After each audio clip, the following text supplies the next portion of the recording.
Welcome to But Still She Thrives. It is almost Christmas. For those of you who celebrate, we have been kind of touching on the holiday season, and today we are going to talk about 5 ways to enjoy the holidays after disconnecting from a family member or loved one. So stay tuned. We will dive in. Hey, Queens, welcome to But Still She Thrives. Do you want to stop getting caught up in that wicked web of a creepy, crawly narcissist? Do you find yourself up late at night replaying the abuse you put up with and wondering how you can heal now? Do you wake up hoping for healthy relationships and peace only to feel totally exhausted and mind-effed? Girl, I see you! I'm Christy. I too had to disconnect from toxic people in my life, and I wished I could undo the damage. I felt ashamed, lonely, and kind of lost. But I'm a stubborn Italian, and I refuse to give up. I found ways to recalibrate my mind and body more quickly than I thought, and can now share them with you. In this podcast, you will find coping tools, healing methods, and confidence boosters so you can trust yourself and find peace and freedom. So shields up, ladies. Let's go protect our peace. All right. So first and foremost, I know it is very difficult to disconnect from someone in general, especially a narcissist. They know how to make it all worse somehow. And especially at holiday season, it can be really tough, especially if this is your first holiday/Christmas without them. So we're going to talk about 5 ways that can help you get through it a little easier. I'm not going to say it's going to be so easy if you do these things, but it can lighten the load a little bit. Number 1, this was very important for me. Surrounding yourself with as many people as you can who love you, uplift you, and support your decision. Often when we disconnect from narcissists, they usually have people, we may have people in common that can guilt trip us, make us out to be the bad guy because the narcissist may have smeared our name or done whatever they do, right, to alter people's opinions of us. They will lie, they will do whatever they need to do so they look like the good guy, right? So the trick here is to try to use those blinders with the haters. So this is kind of going in hand with surrounding yourself with the people that are actually there for you and supportive of you. It's also keeping the people that are not away from you. That should be always, but especially at holiday time. Whatever you can do. If you have to block people on social media, block them. I've blocked a lot of people. And at first it was kind of tough. It felt weird. It felt like, oh, great. Now I look like even more of an a-hole. But I knew I had to do that for my own peace. And we are here to protect our peace, first and foremost for ourselves, for our immediate family, or, if you have children, that was a big thing for me. I want my daughter to have peace. And if something is going to mess with my peace, it's kind of a domino effect where it can affect the people around you. So smash that guilt, Queen. Squish it and mush it. All right, so building that support system going into the holiday. And if I know some of you do have to be at actual dinners, Christmas exchanges, whatever, with someone you may not be talking to, or you are trying to have limited conversations, also go to, I forget what number it is. Episode, it's on the Gray Rock Method. I'll try to remember to link it in the show notes, but the Gray Rock Method, you can search my name and Gray Rock Method, the name of the podcast and Gray Rock Method, it'll come up. But it helps you if you don't know how to navigate a narcissist, if you have to have contact with them, the Gray Rock Method is the best way to go. So let's say you're in this situation at a dinner, at a Christmas exchange, that will help you know how to navigate it. So that's another thing to just throw in there. I know some people you feel like you are stuck and you have to. And if you are in that situation, that can really help you deal with it. But keep just quick tips on that. Keep your time limited. Keep your emotions out of it. Very short answers, if at all. If there has to be a conversation, yes or no. and make sure that you always have your own way to get in and out of somewhere because you have permission to remove yourself from any situation at any time. Get up, get out, say deuces. Okay. Number two, creating new traditions. So sometimes when we've either been in a romantic relationship with somebody or it's someone who is our child, our parent, our sibling, we we aren't just grieving the loss of a person, even though we're doing it for our benefit. It's still a loss. It's still something we have to grieve and go through the process of grieving. On top of that, we grieve holidays. We grieve traditions that we did that, there are some obviously bad memories with these people, but then there may be some good memories. There may be some holiday traditions that you did and loved. So creating new traditions, that could be with yourself. That can be fun. Hey, 30 Miracle on 34th Street in my pajamas with some popcorn. Yes. Um, or or also creating traditions with other loved ones like those people in your support system that we talked about. And if you don't have a support system, I'm telling you, the online world is amazing. There are support groups for all the things. So you can go and search for people online if you don't have a group of friends or support near you right now. All right. So creating those new traditions with those new people. And if you meet an online friend, you guys could even do what do they call it? There's some app where you can like watch movies together, like from different parts of the world. I think it's so cool. And you can like chat and whatever through it. I just think that's neat. So there's an idea. You could make that kind of a holiday tradition. All right. Number three, I'm all about that self-care life. Using the holidays in general is like there's so much chaos. It's like an automatic good excuse for self-care. And when you are feeling down, when you have disconnected from somebody and you're having a hard time, it's really important to prioritize yourself, And sometimes that can be hard though, easier said than done. It sounds like, okay, yeah, that's great.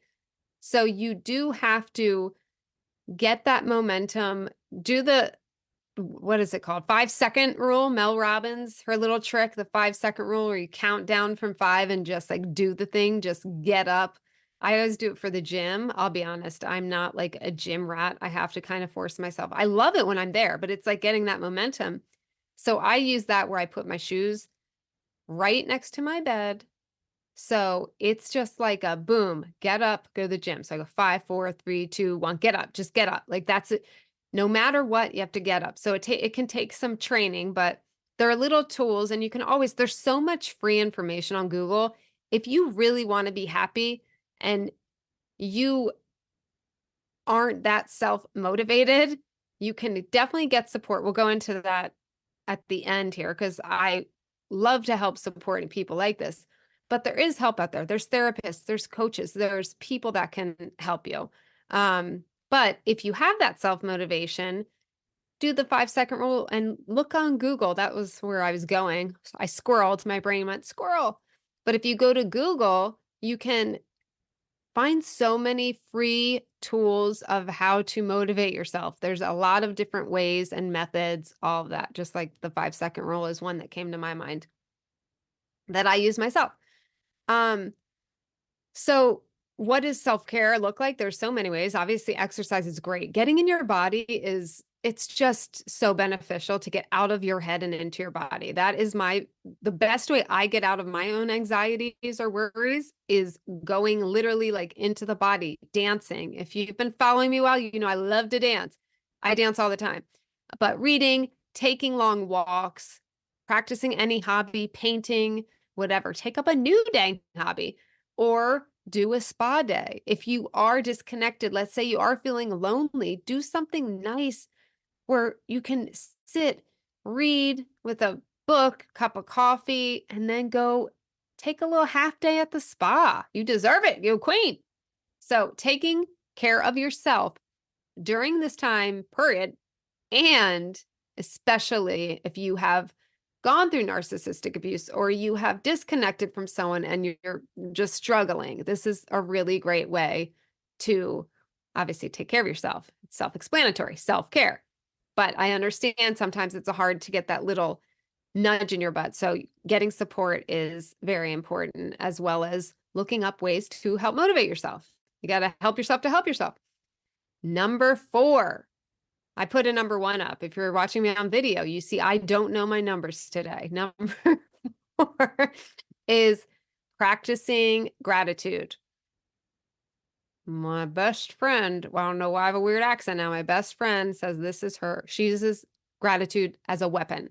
And I get it. It's like when something hard comes at you, if you can muster up, and sometimes we feel like we can't, but there's always something to be grateful for. There is. That's just a fact. It's just, are we allowing ourselves to see it, to marinate in it? If you're having a really shit day or a shit time, it might be hard, but there is something. If you can just grab one thing, it can lift you a little bit. One thing you are grateful for.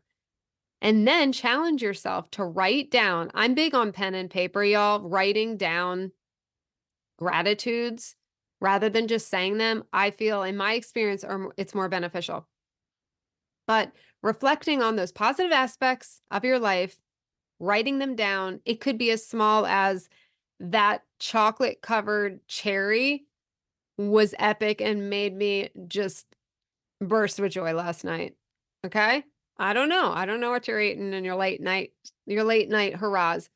Um, my personal favorite right now is apple cider ice cream. Oh no, apple pie ice cream. It's so good, by the way. A little thing. If you're what brand? Hold on. Oh, it's called a la mode, right? Little commercial. I'm not sponsored.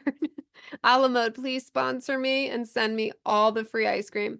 Um, but there is a brand, especially if any of you have allergies or your children have allergies. A la mode is like an allergen friendly place in New York. You have to order in bulk, but that's okay because it's delicious. Apple pie is like the best flavor ever, but they have really good flavors.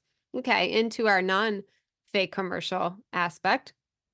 So being grateful for that ice cream, maybe it's something big. Maybe you got a promotion, but you're so focused on your relationships, you're just not feeling that excited. Really focus on that. Like close your eyes, feel it in your body, like where you were and where you are now, despite what's going on. We can always find something. We can always find something. So you can even start a gratitude journal that every morning and every night, preferably, you write in.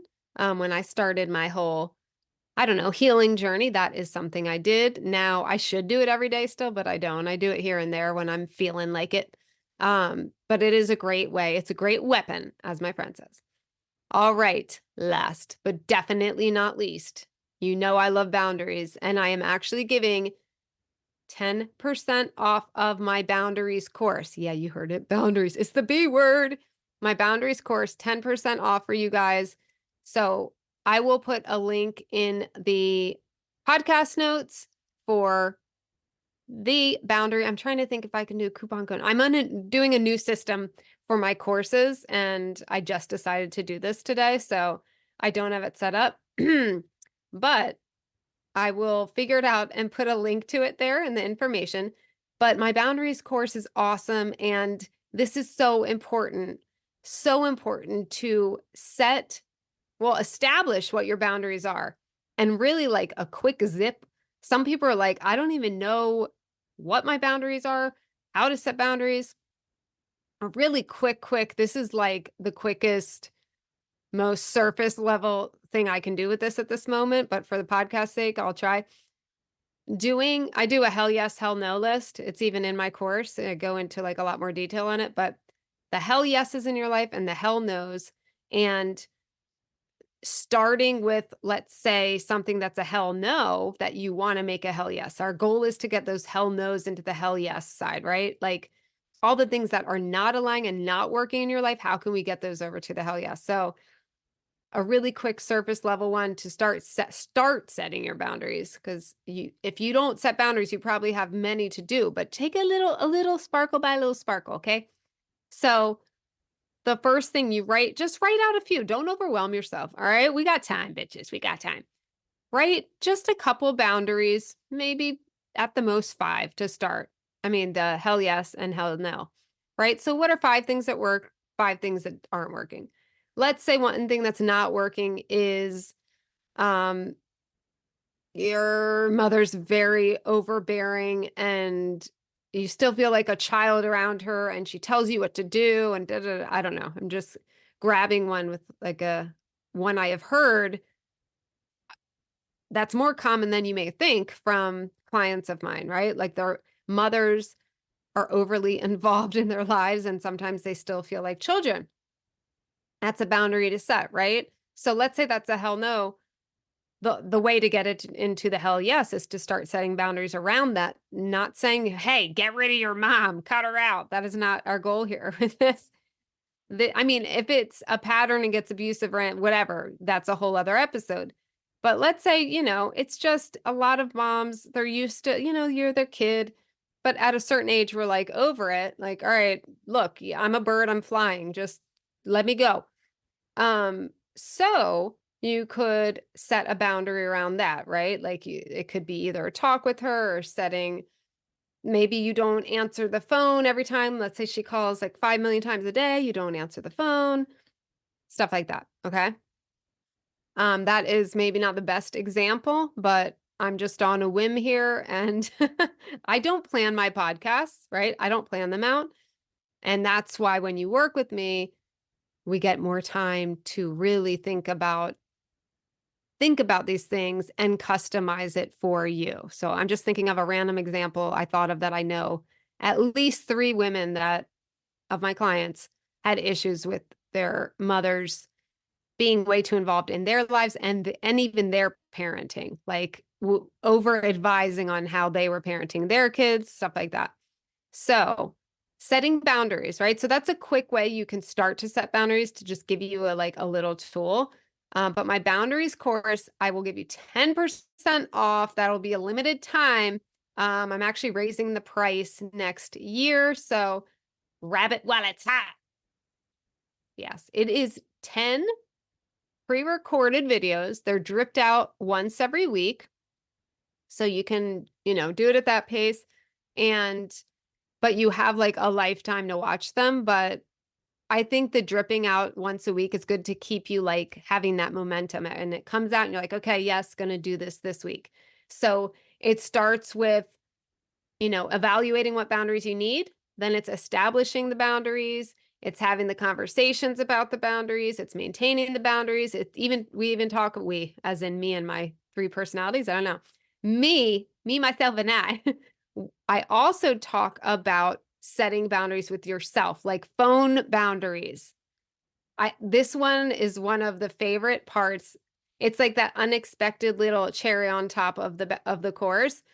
Um, one of my clients was like, my favorite one was the phone boundaries. Like she wasn't even expecting that. It was kind of out of nowhere, but she said that helped her be so much more productive and just feel more peaceful. She said she didn't realize how much her phone was like running her life and how dependent she was on it, where it was actually causing her stress. Like she had to always be on and available and like at the beck and call of her phone, if that makes sense. So I like that part too. It's a good one. So if you're interested, check out my show notes and get that boundaries course now while it's hot, fresh and hot.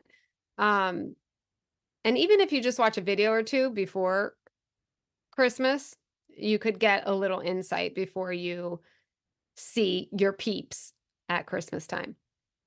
But just in general, a problem a lot of people who have been through narcissistic abuse or trauma or had alcoholic parents or emotionally unavailable parents, hard childhoods in whatever way, a lot of us have issues with setting and holding boundaries. So that's why I created that course because it's so important. And most of the people who've gone through it are dealing with it. So if you're listening to this, you might have some problems setting boundaries. So get it. All right. So remember, it is okay to feel sad. Like we don't want to bypass our feelings or think we're stupid for feeling this way or we're too sensitive or what. No, like you've been through some shit. Okay. But you're a queen. So you are going to figure out, how can I get through this the best I can? That's why you're here. That's why you're listening to this, right? You want to help yourself. Self-help, right? And sometimes we don't have all the answers, or we haven't been through the process long enough to be on the other side. So we need a little help and guidance. So there's my boundaries course. If you want to work with me one-on-one, I have nothing until probably maybe mid-January. But you can apply. I can put a link for you to sign up for working one-on-one with me. I am doing some amazing somatic healing work as well. So we are healing from the inside of the body out. It's so creepy sounding, isn't it? When I say it like that. But if you want sustainable healing, you have to really work with the body. Mindset's great. I do a lot of mindset work, and now I'm bringing in all this body work, and I'm seeing the results. So if you want to work with me in either way, either through the course that is pre-recorded, I am not involved live in that, or one-on-one, check out my links in the lovely little description box and have peace. No, don't take the bait with narcissists, with anybody that are acting like jerks. Don't take the bait. Remember, like, don't be afraid. We've got to release this fear around, oh, we don't want to look bad or hurt. Someone's treating you bad. It's not okay. You have permission to stand up for yourself or to walk away, all of the above. Be like, Krista Jade sent me. She said, I'm not going to tolerate your BS because I'm a queen. All right, hands on heart. This is a good one. All right. We are going to end with an affirmation or two or three. Hold on. I'm trying to, if you can see me on the video. I put this on YouTube. For those of you like, what is she talking about? This is on YouTube as well. My YouTube channel is Christy Jade or Fierce Christy Jade. I don't remember, but it's one of those. And I thought it'd be fun to do video podcasts as well. So here I am looking crazy, jumping around, trying to get comfortable. All right, hands on heart. Take a deep breath in and release. We're going to do 3 of these. Inhale and release. Inhale. We're going to hold this one at the top. Inhale. Hold it, hold it. And when we release in a second, when you exhale, exhale everything you got, all that BS out. Exhale. Keep going, keep going. Ooh, don't pass out. Okay. All right, so we're a little looser. Okay. I am stronger than my fear. Repeat after me. I am stronger than my fear. I give myself permission to walk away.